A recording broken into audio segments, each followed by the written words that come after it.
There is no one with a straight face and who is honest with themselves, who can lay their head on a pillow at night and sleep comfortably, who can say this is definitively a suicide. The Los Angeles Police Department confirming actor Lee Thompson Young was found dead in Los Angeles just a couple of hours ago.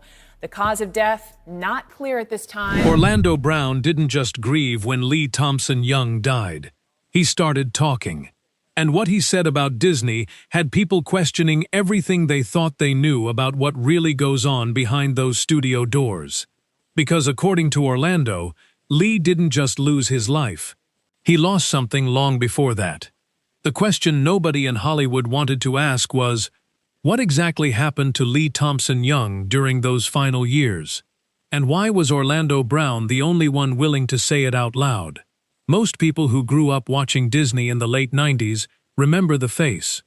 Lee Thompson Young was the lead in the famous Jett Jackson, a kid from South Carolina who moved to New York at 12 years old, with nothing but his mother and a dream. By 1998, Disney had picked up his show. He was 14. And for 3 seasons, he was one of the most recognizable young black actors on television. But here's the thing people forget. When that show ended in 2001, Lee didn't stop. He kept building. Friday Night Lights, Akeelah and the Bee, Smallville, Scrubs. And then in 2010, he landed a lead role on TNT's Rizzoli and Isles as Detective Barry Frost. On paper, the career trajectory looked like a success story. So what was happening beneath the surface? And did Disney play a role in it?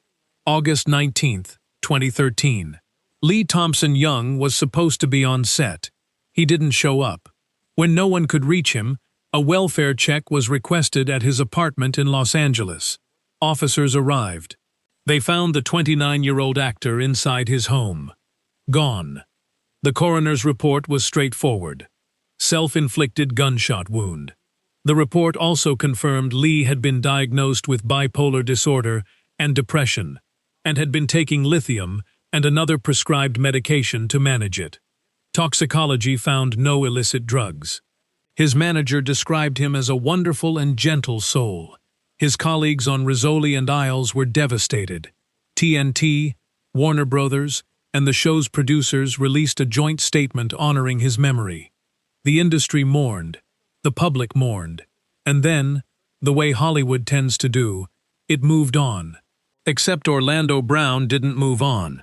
And he had things to say. Before you understand what Orlando Brown started claiming, you need to understand who Orlando Brown is, because the two stories are tied together more than most people realize. Orlando Brown was also a Disney kid. Born in Los Angeles in 1987, he was acting by age 7. He did Family Matters. He worked alongside Raven Simonet on That's So Raven. He was beloved. He was funny. He was, by all accounts, talented. But after Disney, things unraveled. Legal troubles started in 2007 with a drug arrest in Texas. There were more arrests after that, public interviews that raised eyebrows. By 2018, he appeared on Dr. Phil, where he made a series of claims that many found difficult to follow. The entertainment industry largely dismissed him, labeled him unstable, moved on. But Orlando kept showing up in interviews. He kept saying one name, Lee Thompson Young. In various interviews over the years, Orlando Brown began making allegations about what he says happens to young actors inside Disney, what he describes as a system designed to extract talent and leave the people behind it with nothing. He spoke about what he called the darker side of Hollywood, the hidden pressures, the contracts that bind, the way young people get used and then discarded once their moment passes. He talked about Raven Simonet. He talked about the industry. And he talked, more quietly, but more intensely, about Lee. Now, it's important to say this clearly. Orlando Brown has made many claims over the years that have not been substantiated. He has acknowledged his own personal struggles with addiction and mental health. Critics have questioned his credibility. But some of what he describes about the structure of child stardom, the isolation, the pressure, the silence, mirrors what other former child stars have said independently. And that's where it gets harder to dismiss. Here's what we do know, and this part isn't speculation. Being a child star inside a major entertainment machine is not a normal childhood. You're working adult hours. You're managed by adults. You're generating revenue at an age when most kids are figuring out how to make friends. And when the show ends, the structure disappears overnight. The calls slow down. The schedule vanishes.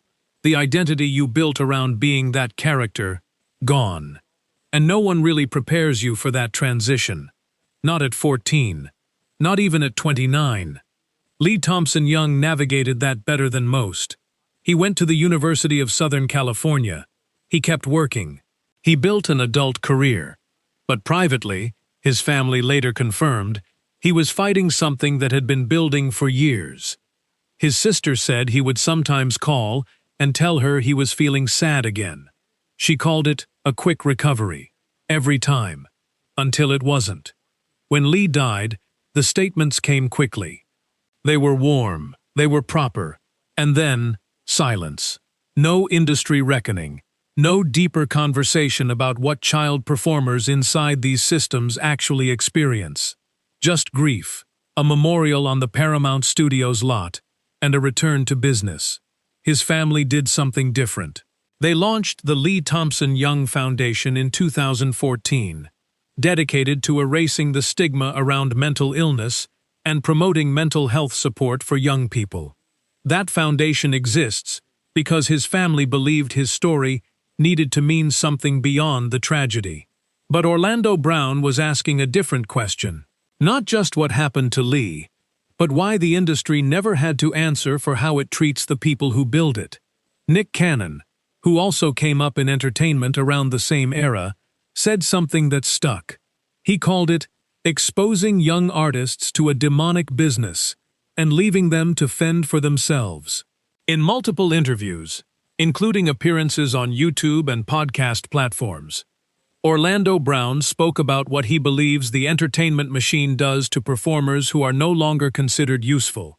He described what he calls soul-level damage, the kind that doesn't show up on a toxicology report, the kind that medication manages but doesn't cure.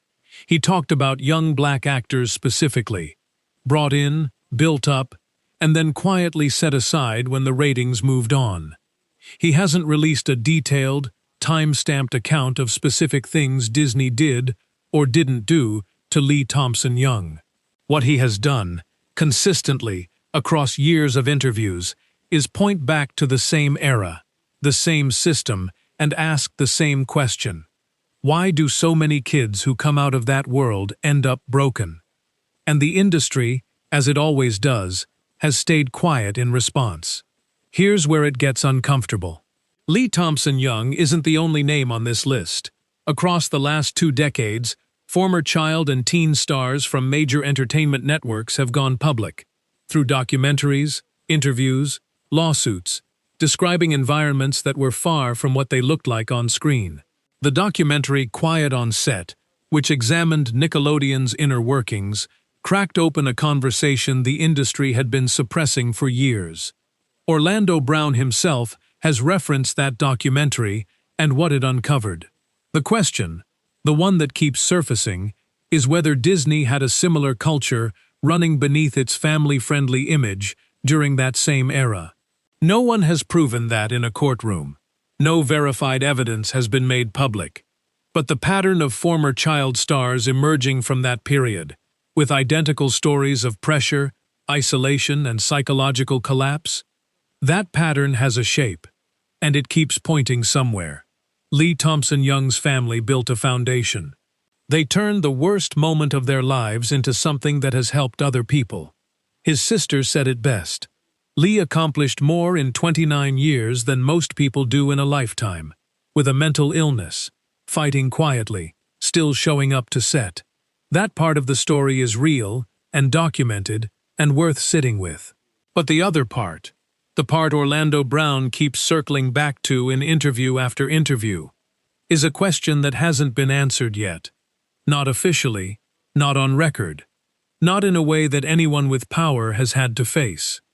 And here's the thing about unanswered questions in Hollywood. They don't go away. They just wait.